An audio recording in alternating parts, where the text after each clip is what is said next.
추워지는 날씨에 다들 건강 챙기고 계신가요? 저는 결혼한 지 이제 3년 차인 30대 초반 주부입니다. 다른 분들처럼 이혼이나 파혼 사연은 아니지만 가볍게 웃으며 들으실 만한 사연이라서 제 이야기를 보내봅니다. 다름이 아니고 최근에 얄미운 시어머니를 통쾌하게 한 방 먹인 일이 있었거든요. 저희 시어머니는 이제 막 환갑 지나셨고 젊으세요.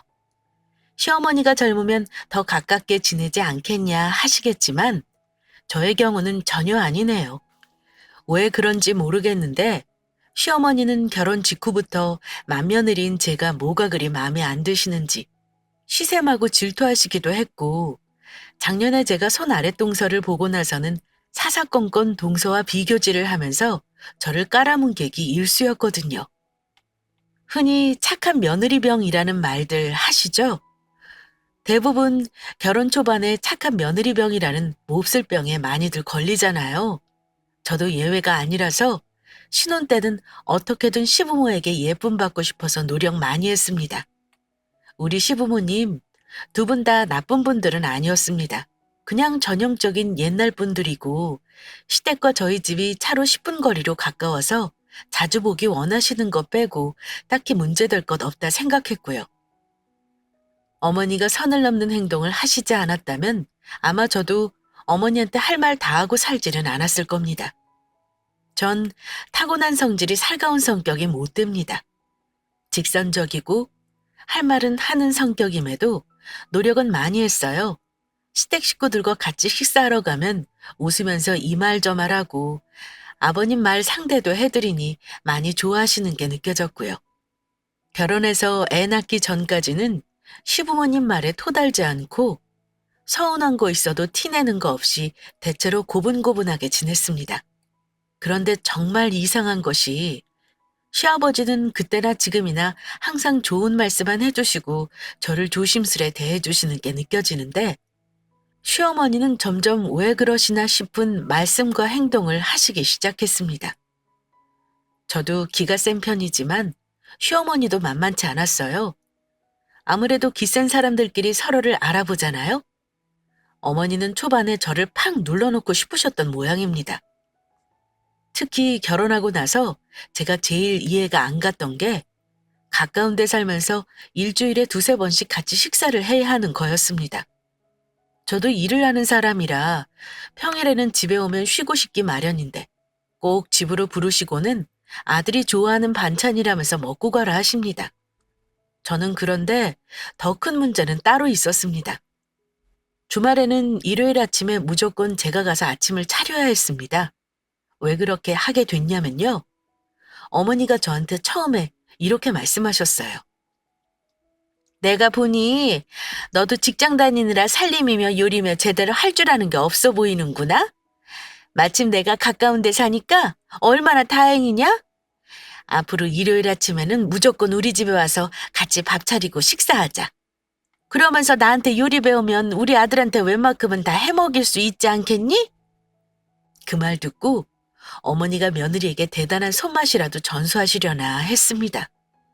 설마 하니 몇 번 하다 말겠지, 계속하라 그러진 않겠지 하는 생각에 가벼운 마음으로 알겠다 했고요. 그런데요, 딱 한 달 해보고는 못 해먹겠다 싶었습니다. 저는 그냥 가서 어머니 하는 음식 거들고 눈으로 배우면 되는 줄 알았어요.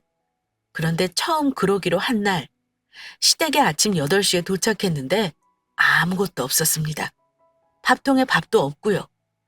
조리대 위에 씻어놓은 야채만 올려져 있었고 생태가 채반에 담겨 있었어요. 예, 얼른 생태국 끓여라. 음식하려면 너 좀 일찍 왔어야지. 남편은 뭐하러 같이 와? 나중에 다 해놓고 먹을 때 부르면 될 것을. 피곤하게 일한 사람 더 자게 놔두지. 어머니 말에 황당했습니다. 할 메뉴는 정해져 있으니 저더러 만들어내라는 거였죠. 게다가 피곤한 아들은 더 자게 놔두지 그랬냐며 타박하시는 거 듣고 더 기분 나빴습니다. 저는 뭐 일 안 하고 노는 사람인가요? 솔직한 심정으로는 그냥 김치랑 밑반찬만 꺼내서 계란 프라이만 부쳐놓고 나와버리고 싶었는데 이미 생태국을 끓이라고 하니 할 수밖에 없었고요. 그날 군소리 없이 하라는 대로 하고 왔습니다. 당연히 남편에게 한 소리 했죠. 당신 오늘 봤지? 어머니 왜 나한테 이런 거 시킨다고 생각해? 내가 왜 이걸 해야 하는지 도무지 모르겠다. 당신이 어머니한테 잘 말해줄 수 없어? 그때는 결혼 직후라서 남편은 남편대로 마누라와 엄마 사이에서 어찌 행동해야 할지 가치관에 혼란을 겪던 때였는지 저한테 이러더라고요. 여보, 처음부터 무조건 싫다고 하면 어머니 입장에서는 며느리가 하기 싫다고 반항하는 걸로밖에 안 보일 거야. 엄마랑 쓸데없이 기싸움하지 말고 몇 번만 더 해보다가 슬쩍 횟수 줄이면서 없애자. 내가 기회 봐서 먼저 말 꺼낼게. 약속할 테니까 조금만 더 참아봐. 근데 한 달을 해보니 남편 말이 딱 개소리인 게 진짜 더 이상은 못 해먹겠더라고요. 그래서 남편 말 무시하고 한 달 넘었을 때 아침에 제가 가서 어머니한테 직접 말씀드렸습니다. 어머니, 저 다음 주부터는 주말에 안 오려고요. 좀 쉬겠습니다. 주말에 일찍 일어나는 게 너무 힘들어요. 그리고 너무 자주 식사를 같이 하는 것 같아서요. 앞으로는 별다른 일 없으면 가급적 밥은 저희 부부 둘이서 먹을게요. 그런데 어머니는 제 말을 듣고 도끼눈을 뜨시며 이러시더군요. 얘 아가, 도대체 몇 번이나 했다고 못하겠다는 말을 하니? 너 할 줄 아는 거 없어서 밑반찬 만드는 거 이제 좀 가르쳐 보려고 하는데 뭐가 어째? 시어머니 말을 거역하는 거니? 어머니, 저 가정주부도 아니고 맞벌이인데 주말에 잠도 못 자고 쉬지도 못하고 이렇게 일찍 와서 왜 이렇게 해야 하는지 모르겠어요. 저는 평일에 일 때문에 밀어놨던 집안일도 해야 하는데 이렇게 고생해가며 시댁에 와서 밥을 차려야 하나요? 생일이나 경조사가 있다면야 와서 음식하는 게 당연하겠지만 도대체 이 짓을 주말마다 왜 해야 하는지 이해가 안 가서 그래요. 뭐? 이 짓거리라니. 이게 다 너 살림이랑 요리 가르치려고 그러는 거 아니냐? 잔말 말고 내 말대로 해라. 아니요, 어머니. 저 못해요. 저 웬만한 살림이며 요리 다 할 줄 알아요. 결혼한 지 얼마 되지도 않았는데 앞으로 살면서 차차 배우면 되는 거지. 왜 제가 이런 식으로 삶을 배워야 해요? 어머니가 오라는 이유가 그거라면 저는 살림이랑 요리 다 할 줄 아니까 이렇게 강제적으로 주말 아침에 와서 음식할 필요가 없는 거네요. 저 다음 주부터는 안 오겠습니다. 제 말에 남편은 마치 못 본 거라도 본 것처럼 어버버거리고 있었죠. 그 꼴을 보니 남편은 누구 편을 들지 머릿속에서 교통정리가 안 되는 것 같길래 제가 한마디 더 했습니다. 정 저희랑 밥을 먹기를 원하시는 거면 딱 한 달에 한 번만 와서 먹을게요. 혹시 아들이 저한테 밥 못 얻어 먹을까 봐 걱정이신 거면 남편만 보내서 밥 먹이시면 되겠네요. 그럼 저도 편하고 좋죠. 뭐? 너 지금 뭐라 그랬니? 너 이렇게 어른한테 눈 똑바로 뜨고 할 말 다 하는 애였어?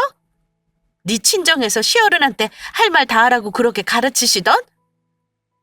그런데 어머니가 친정 부모님을 소환하는 순간 뒤통수를 얻어맞은 듯한 느낌이 들었습니다.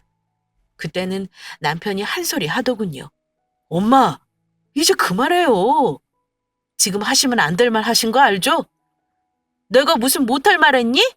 친정에서 보고 배운 게 없으니 시험이 하는 말을 이렇게 우습게 보는 거 아니냐? 순간 저도 이성의 끈을 놓쳤습니다. 어머니, 다른 건 몰라도 친정부모님 욕되게 하는 말씀은 하시면 안 되는 거죠.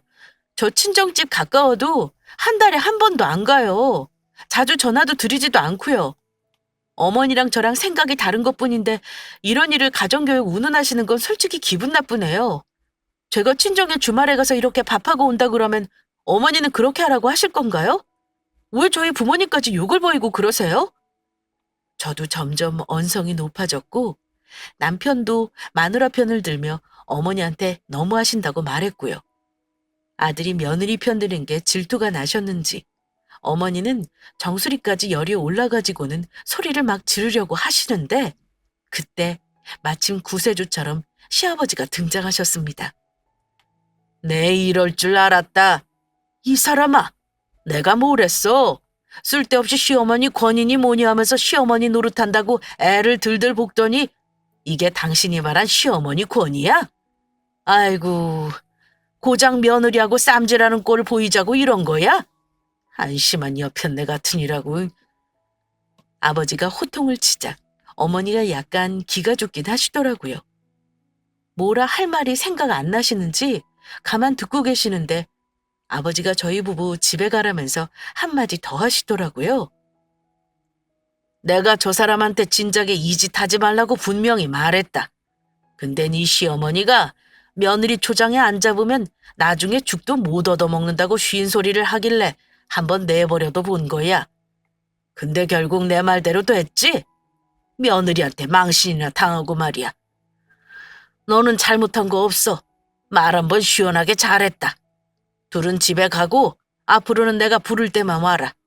나도 주말 아침부터 아들 내외 집에 들이닥치는 거 귀찮아. 이렇게 말씀하셨고 저희 부부는 기쁜 마음으로 시댁에서 쫓겨났습니다. 그러고 나서 남편에게 말했어요. 어머니가 제 부모님 소환하신 거 사과 안 하면 앞으로도 시댁에 발걸음하지 않겠다고요. 그랬더니 남편이 뭐라고 말을 했는지 어머니가 일주일 정도 후에 전화를 하시긴 했습니다. 그때는 내가 너한테 못할 소리 하면서 화낸 것 같아. 미안하구나. 일주일에 한 번씩 오는 건 너무 힘들 테니까 앞으로는 하지 말렴. 감정 상할까 봐 걱정했는데 어머니가 먼저 사과하시길래 저도 어머니 말에 꼬박꼬박 말대꾸한 건 죄송해요. 이렇게 말씀드리며 그 사건은 일단락 되었습니다. 그 일이 있고 난 후로 어머니도 저를 보통 내기가 아니라는 걸 아시게 되셔서 그런지 대놓고 저를 구박하시기보다는요. 하시는 행동이 뭐랄까 다른 사람은 모르게 사람을 은근히 약 올린다고 해야 할까요? 아마 제 성격이 보통 아니라는 걸 아셨으니 조금은 조심스러우셨겠죠. 어머니는 다른 사람은 모르는 신박한 방법으로 저를 구박하셨는데 저도 처음에는 긴가민가 했습니다.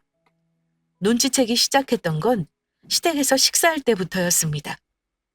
지난번 그 일 있고 나서 일주일에 한 번씩 같이 식사하는 일은 없었지만 한 달에 한두 번 정도는 같이 모이곤 했는데요. 그런데 이상하게 그렇게 모여서 밥을 먹을 때마다 어머니는 저한테만 새로 한 밥이 아니라 찬밥을 주셨습니다. 새로 밥을 하면서 밥이 남아서 따로 퍼놓은 밥 있잖아요. 꼭 그 밥을 저를 주십니다. 처음 한두 번은 그냥 군말 없이 먹다가 집에 가는 차 안에서 제가 남편에게 넌지시 말했어요.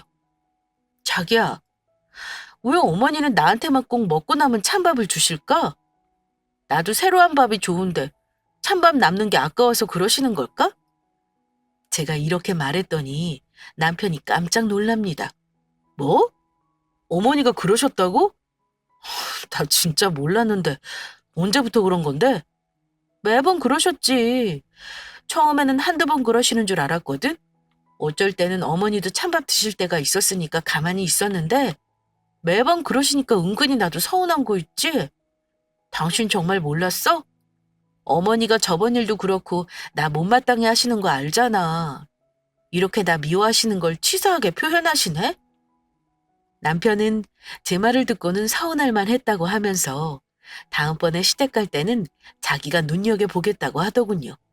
그러고 나서 다음번에 시댁에 갔는데 아니나 다를까 제 밥은 역시 찬밥이었습니다.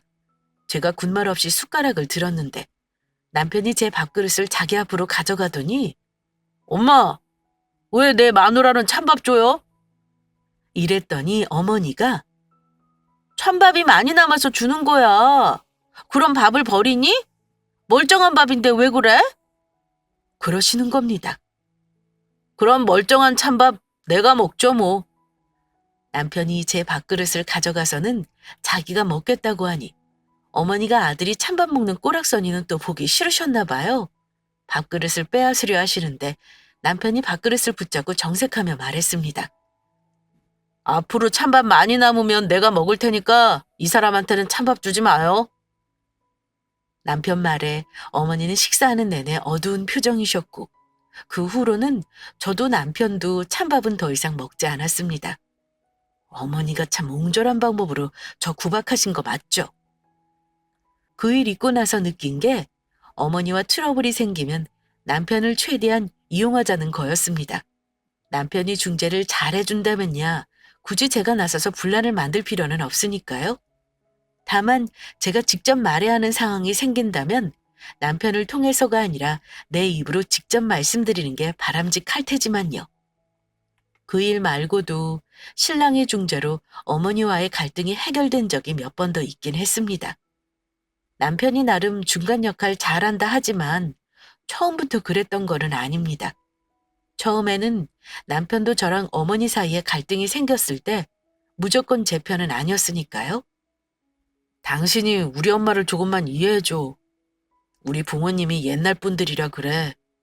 엄마도 옛날에 시집살이 많이 하신 분이라 당신은 편하게 산다 생각하셔서 그런 거야. 이런 말도 종종 했습니다. 그때마다 제가 남편에게 이런 말을 했어요. 우리 둘은 이제 결혼해서 가정을 꾸린 거잖아? 결혼한 순간부터 각자 가족에서 벗어나서 새로운 가족이 된 거야. 그럼 우리 부모님이나 당신 부모님은 우선순위를 치자면 2위가 되는 거고 나와 당신이 1위가 돼야 하는 거지. 나도 당신 부모님한테 내가 할 수 있는 만큼 잘하려고 노력하겠지만 당신 아니었으면 평생 모르고 지냈을 남 아니야? 살다 보면 분명 서운하고 상처받는 일 생길 수밖에 없어. 그럴 때 당신은 누구 편 할래? 정답은 내 편이야. 알겠지? 나랑 어머니가 잘 지내려면 당신이 나 대신 서운한 거 얘기를 잘해줘야 한다는 거야. 저는 남편에게 시시때때로 세뇌 교육을 했습니다. 부부가 결혼해서 서로 맞춰가며 살아가듯이 고부지간에도 그런 시간과 노력이 필요하다고요. 며느리가 무조건 맞추기보다는 서로 중간 지점을 잘 찾아야 하는데 그 사이에서 중간 역할을 잘해야 하는 게 남편이다라는 말도 늘 했습니다. 처음에는 그런 말 들을 때 남편이 냉정하다고 서운해하기도 했습니다. 하지만 지금껏 제 뜻대로 중재를 잘해주고 있어요. 그나마 제가 복이 있는 사람인 게 대화가 잘 통하는 남자를 만났다는 거죠. 남들은 고부 갈등이 부부 갈등 되면서 이혼하고 살기도 한다잖아요. 어쨌든 끊임없는 저의 노력에도 불구하고 시어머니는 제 마음과 달리 저를 그리 좋아하지 않으셨습니다. 곰곰이 생각해 보니까 어머니 입장에서는 아들 빼앗긴 기분이 들기도 했겠죠. 제 남편은 마누라 말만 잘 들어주는 사람이 아니라 결혼 전에 어머니 말도 아주 잘 듣는 효자였으니까요. 부모님 뜻 따라 순탄하게 대학 마치고 금융권에 취직해서 돈도 잘 버니까 얼마나 아들이 아까웠겠어요? 그 마음 충분히 이해합니다. 반면 저는 결혼 전에는 학원에서 영어 강사 일을 했었는데요. 제 입으로 말하기 좀 부끄럽지만 탑티어 1타 강사 대우받았습니다. 그러다가 서울 모초에는 영재교육원에 이직해서 쭉 근무했어요. 솔직히 말하면 제가 학원 강사할 때 금융권 남편 연봉보다 제가 버는 돈이 더 많았어요. 하지만 그만큼 일이 힘들긴 합니다. 그래서 월급이 좀 적어도 일찍 끝나는 직장으로 이직한 거였고요.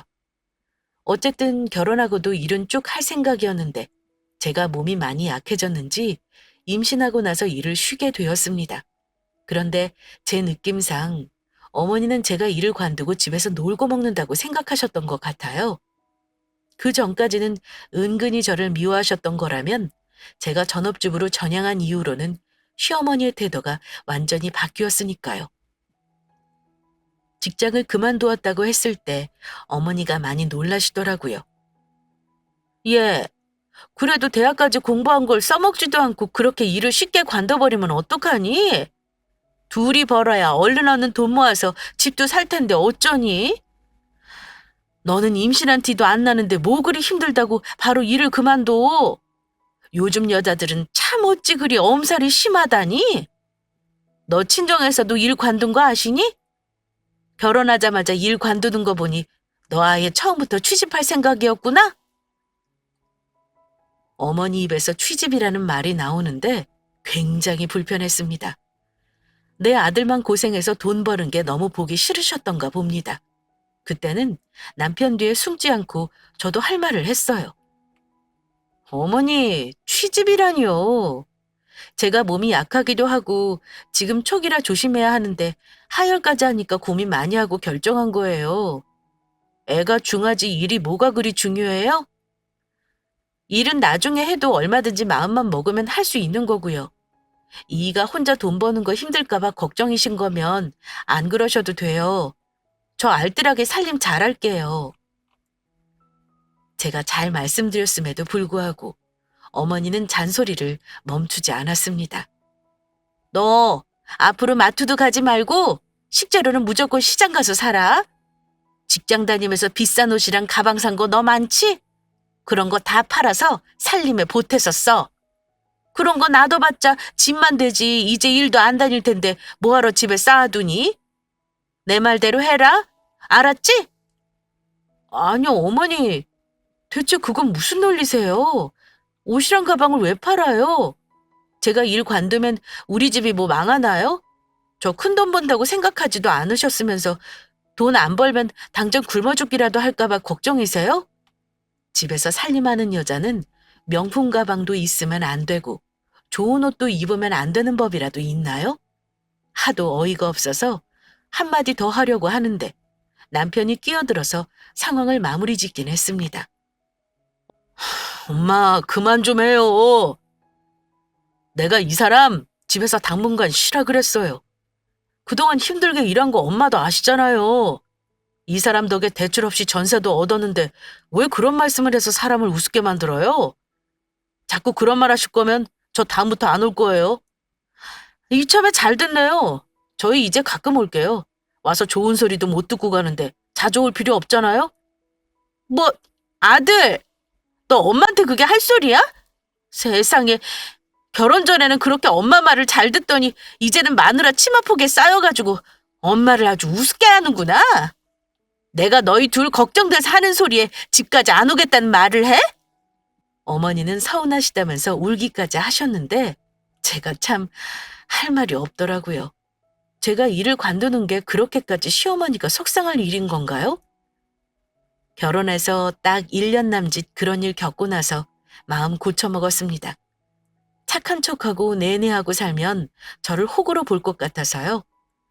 남편을 방패 삼는다고 해도 매번 그럴 수도 없는 노릇이잖아요. 제가 돈 한 푼 안 들이고 결혼한 것도 아니고 학벌이 모자란 것도 아닌데 시댁에 뭐하러 매번 고분고분하게 사나 싶었어요. 그리고 애까지 낳고 나니 저도 뭐랄까 좀 성격이 전투적으로 바뀌더라고요. 첫 아이 낳고 딱 첫 돌 지나고 나니까 저도 슬슬 일해야겠다는 생각이 들었습니다. 2년 가까이 집에서 쉬니까 저도 자꾸 녹슬어 가는 느낌이 들기도 했고요. 저도 집에서 살림이나 하고 있을 성격은 못 되나 봅니다. 아무튼 아이가 아직 어려서 풀타임으로 일하긴 힘들 것 같아 고민이 많았었는데 마침 제가 영재원 근무할 때 같이 일했던 후배가 좋은 자리를 권유해 줬습니다. 출퇴근 필요 없이 프리랜서로 하는 일이었는데 온라인으로 하는 영어 수업이었어요. 제가 하던 일이다 보니 쉽기도 했고 중고등학교 회원이 제 밑으로 늘게 되면서 점점 수입이 늘어났습니다. 원래는 남는 시간에 하면서 월 200씩만 벌어볼까 하는 마음이었는데 6개월 지날 무렵에는 가장 수입이 많았던 달이 1,100만 원을 찍기도 했어요. 그래서 평일이고 주말이고 저녁 시간은 거의 풀타임으로 서재에서 일을 했고 그 시간에는 남편이 거의 육아를 전담해 줬습니다. 그때쯤 저희 시댁의 혼사를 또 한 번 치르게 되었는데요. 시동생이 예쁜 신부감을 데려왔고 결혼을 했습니다. 제가 남편과 나이차가 좀 있었고 시동생은 저보다 2살이 많았는데 저보다 나이가 1살이 어린 아랫동서를 보게 되었습니다. 그런데 그 동서가 알고 보니 스펙이 대단한 사람이더라고요. 흔히 말하는 수저로 인생을 비교하자면 저희 친정이 은수저쯤 된다면 동서는 금수저였죠.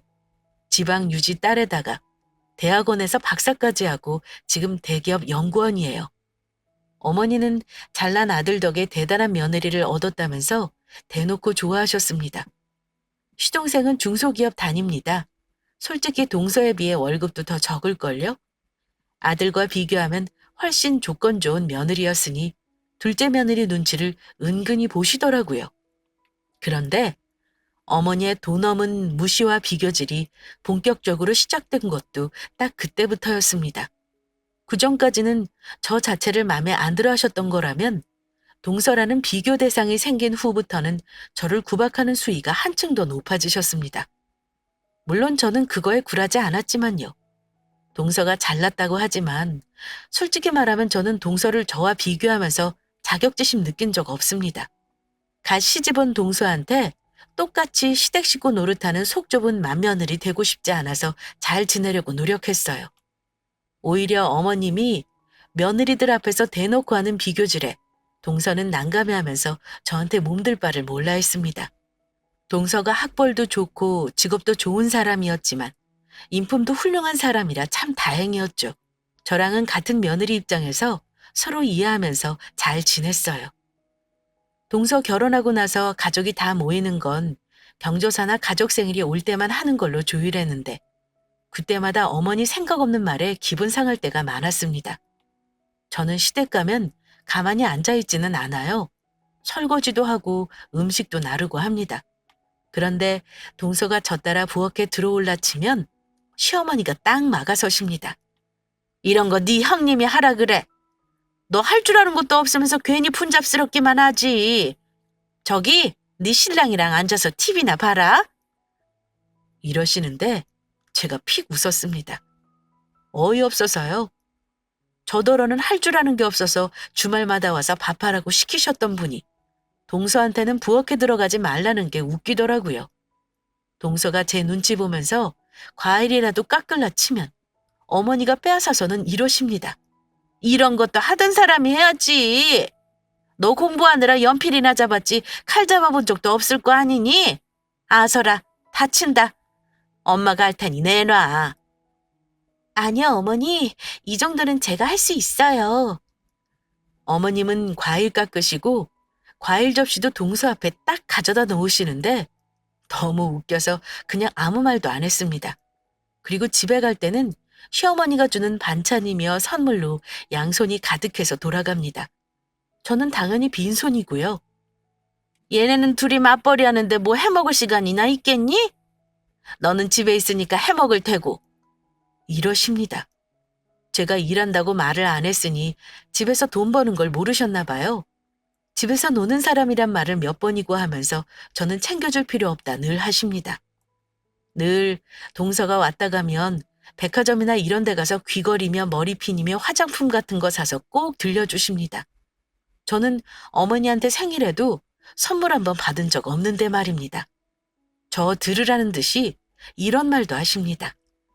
내가 둘째까지 장가 보내고 나니까 매달 월급을 따박따박 받는 기분이 뭔지 알겠구나. 큰애는 혼자 벌어 너까지 먹여 살리느라 얼마나 고생이니?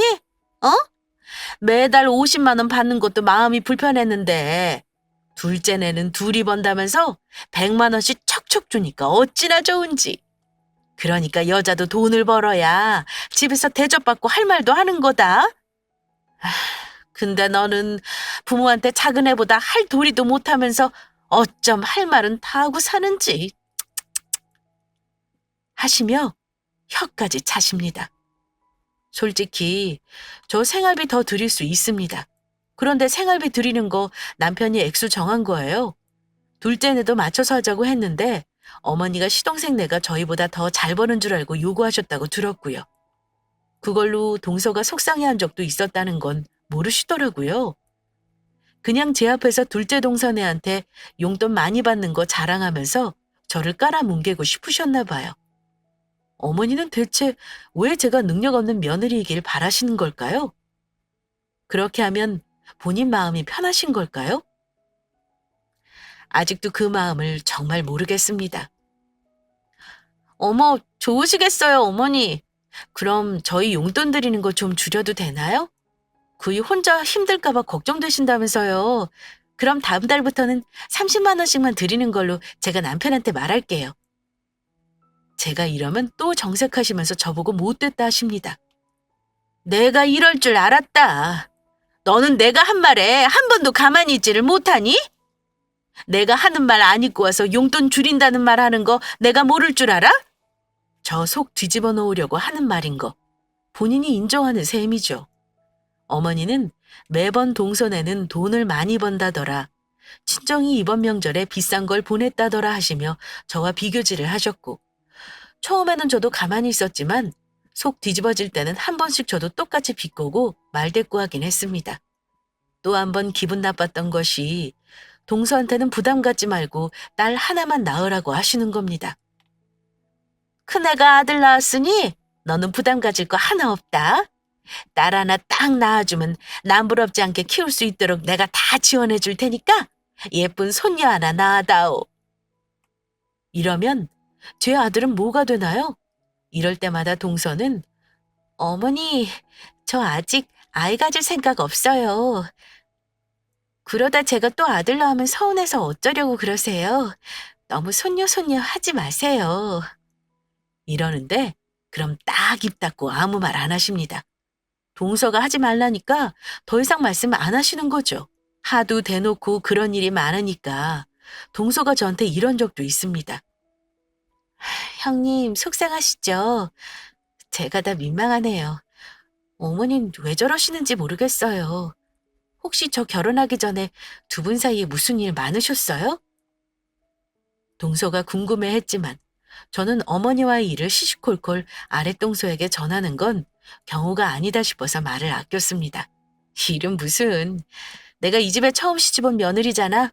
그러니까 아무래도 이 일 저 일 많았지.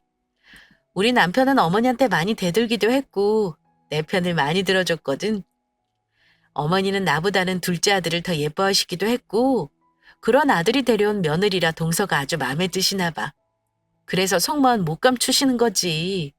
나는 괜찮으니까 너무 마음 쓰지 않아도 돼. 그 정도 동서차별이면 그냥저냥 저도 할 말 하면서 지내야겠다 싶었는데요. 얼마 전에는 어머니가 기어이 판을 크게 벌리시더라고요. 그때 저도 어머니한테 시원하게 말대꾸 한번 해줬고요. 그 이후로는 저 추석에도 시댁에 안 가고 아직까지 발걸음 안 하고 있습니다. 무슨 일이 있었냐면요. 어머니가 아버지 생신 앞두고 같이 장을 보자고 하셨어요.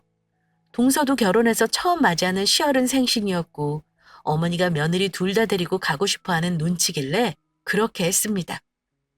아이는 남편에게 맡겨두고 어머니와 동서를 만나 같이 재래시장에서 장을 봤어요. 시장을 몇 바퀴 돌고 나니 양손 한가득 짐이었고 차에 장 본 거 싣고 나서는 점심시간이 다 되었길래 제가 근처에서 같이 식사하자고 들어가자 했습니다. 어머니랑 동서를 데리고 남편과 자주 가는 고깃집을 갔습니다. 분위기도 고깃집 같지 않게 조용하고 냄새도 옷에 잘 안 배는 곳이었는데 말하자면 조금 비싼 식당이었어요. 물론 제가 사려고 맘먹고 있었고요. 여기 고기 맛있는 집이에요. 남편이랑 자주 오거든요. 어머니 드시고 싶은 거 시키세요. 오늘은 제가 살게요. 그런데 어머니가 식당을 둘러보고는 놀란 표정을 지으시면서 무슨 고기가 이렇게 비싸니? 여기 자주 온다고? 아유 그냥 동네 고깃집에서 먹던가 집에서 구워 먹지. 외식으로 이런 데를 오니까 니들이 돈을 못 모으지. 너는 남편이 벌어다 주는 돈으로 다 이런 데서 먹고 쓰는구나? 거기서 저 1차로 화났지만 한번 참았습니다. 동서도 있으니까요. 그런데 어머니가 이러시는 겁니다. 너는 그냥 돼지갈비 먹어라. 얘 둘째야. 여기 한우도 있구나. 너 입이 고급이라 돼지고기는 잘 안 먹지? 너는 한우 시켜줄 테니 많이 먹어라. 그 말에 2차 화남이 와서 제가 그랬습니다. 어머니, 저도 한우 먹을 줄 아는데요. 오늘 제가 사는 건데 저도 한우 먹을래요. 그랬더니 어머니가 하는 말이 네가 사는 거라니. 너 말은 똑바로 해라. 우리 아들이 벌어다 주는 돈으로 쓰는 거지 그게 네가 사는 거냐? 집에서 놀고 먹으면서 밖에서 좋은 거 먹을 필요가 뭐 있니? 네가 사긴 뭘 사. 너한테 얻어먹는 거 목구멍으로 넘어가지도 않아. 오늘은 내가 살 테니까 너는 그냥 돼지갈비 먹어라. 어머니 말에 기가 막혀서 화는 나는데 웃음이 나오더라고요. 아니, 밖에서 돈 안 버니까 좋은 거 먹을 필요 없다니요. 도저히 그냥 넘어갈 수가 없어서 안절부절 못하는 동서한테 그랬습니다. 동서, 한 달에 얼마 벌어? 월급 좀 까봐. 나 너무 궁금해. 대체 얼마를 벌길래 어머니가 한우는 동서만 시켜준다는 건지 궁금하네? 동서는 이런 거 처음 봐서 놀란 것 같았습니다. 바들바들거리며 어찌해야 고민하더라고요.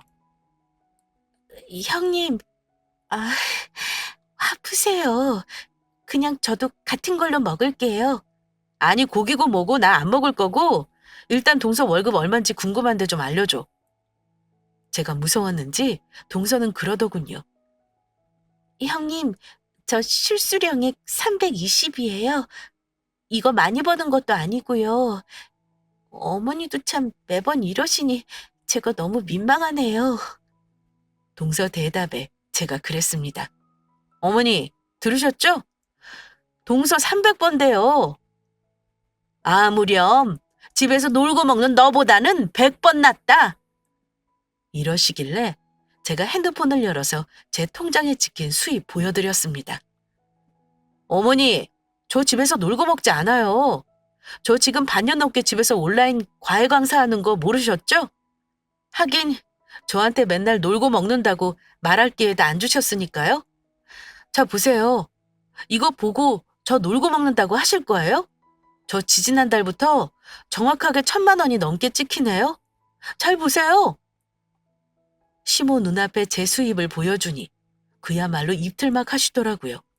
당연히 놀라셨겠죠. 동서는 제 뜻을 눈치챘는지 조용히 입을 막고 웃음을 참더군요. 아무렴 제가 동서만 한우 사준다고 해서 화났겠습니까? 저는 결혼 초반부터 쭉 저를 미워한 어머니가 서운해서 화가 난 거였고요. 이제 더 이상은 내가 얼굴 보고 살 수 없겠다 생각했습니다. 어머, 얘, 너 언제부터 일을 한 거야? 미리 말을 하지 그랬니? 그랬으면 내가 현준이도 좀 봐주고 그랬을 텐데. 세상에 뭘 하길래 이렇게 돈을 많이 벌고 있었다니? 너 이렇게 벌면서 나한테 용돈 줄이겠다고 시치미를 뗀 거야? 어머니는 아까랑은 사뭇 다른 태도로 멋쩍은 듯이 말을 하셨습니다. 아이고, 얘, 엄마가 미안하다. 너 집에서 그런 일 하는 줄은 진짜 몰랐네. 네가 능력이 있고 똑똑하긴 한가 봐. 응? 내가 며느리들은 아주 잘 뒀나 봐. 하며 어색한 웃음으로 상황을 모면하라 하시길래 어머니, 저 같이 식사 못하겠어요. 계산하고 갈 테니까 둘이서 한우 맛있게 먹고 가세요. 저는 당분간 어머니 댁에 안 가렵니다. 내일 아버지 생신은 남편이랑 우리 현주님만 보낼게요. 어머, 그렇다고 이렇게 가는 게 어딨니? 같이 먹고 가. 저는 팔을 붙잡는 어머니 뿌리치고 식당을 나와버렸습니다. 그래도 저 무시하는 시모 한 방 크게 먹인 것 같아서 속이 후련하더라고요. 집에 와서 남편에게 다 말했죠. 나 이제 당분간 당신 집 안 갈 거야. 시간 지나면 잘 지낼 줄 알았는데 내 착각인가 봐. 나는 처음부터 미워하셨고 동서는 처음부터 예뻐하시잖아. 솔직히 자기 엄마한테 그렇게 한 거 기분 나빠할 수도 있는 상황인데 남편이 막 웃더라고요. 그래, 당신 편할 대로 해. 우리 엄마 주책 맞은 거 내가 잘하니까 뭐라고 못하겠다. 당신 마음 풀릴 때까지 나도 아무 말 안 할게. 남편이 이해해준 덕분에 저는 그 일 이후로 지금까지 시댁에 안 가고 있습니다. 예쁜 둘째 며느리가 다 알아서 하겠죠. 동서는 그동안 저 서운한 거 다 아는지라 저한테 별말 안 합니다. 가끔 메시지 주고받고 소식 듣긴 해요. 어머니는 원래부터 동서 눈치를 봐서 그런가 저한테만큼 시집살이는 안 시킨다고 하더라고요. 그러면서 언제든 형님 마음 풀리면 같이 얼굴 보자며 편하게 말해줍니다. 제가 시모복은 없는데 남편복이랑 동서복은 있나 봐요. 남편이 중재를 잘해서 그렇다는 분들도 있겠죠? 그런데 제가 겪어본 결과 남편이 중간에서 잘하려면요. 자기 아내가 시모에게 당하는 그 꼴을 본인 눈으로 확인했을 때 남편이 달라지는 거더라고요. 우리 남편도 결혼 초반에 저한테 자기 엄마 안 그렇다면서 저를 설득했었으니까요. 몇 가지 사건을 자기 눈으로 직접 보고 제가 어머니랑 싸우는 거 보고 나서야 제 편 들어준 거고요. 만약 남편이 어머니 편이었다면 저는 그냥 나쁜 며느리가 되었을 겁니다. 제가 착한 며느리가 아닌 것도 있지만 남편이 중재를 잘하는 것도 크게 한몫한 거죠. 저는 이번 사건으로 절실히 깨달은 게 있어요. 무조건 내내하고 고분고분한 며느리 신용 해봤자 시댁에서 절대 대접을 못 받는다는 거요. 저는 시댁과 연을 끊고 살 생각은 솔직히 없었어요. 그래도 남편의 부모인데 제가 언제까지 모른 척하고 살겠어요? 다만 지금은 화를 사귈 시간이 필요한 거고 거리두기가 필요한 거죠. 철없고 주책맞은 시어머니, 제가 이번 한 번만은 마지막으로 모른 척 봐줘야 하는 걸까요? 이번에는 그간 시어머니 언행에 받아온 스트레스가 터지면서 좀 예의 없게 대들긴 했지만 다음에 또 이런 일이 생기면 그때는 조금 더 정중하되 단호하게 내 의견을 말씀드려야겠다 다짐하긴 했습니다. 제 사연 재미나게 들으셨나요? 아마 저랑 비슷한 경우의 며느리들 꽤 많을 것 같아요. 너무 스트레스 받지 말고 할 말은 꼭 하고 사시라고 말씀드리고 싶어요. 그리고 저처럼 거리두기를 하는 것도 하나의 방법이라는 거 잊지 마시고요. 제 사연은 여기서 마치겠습니다.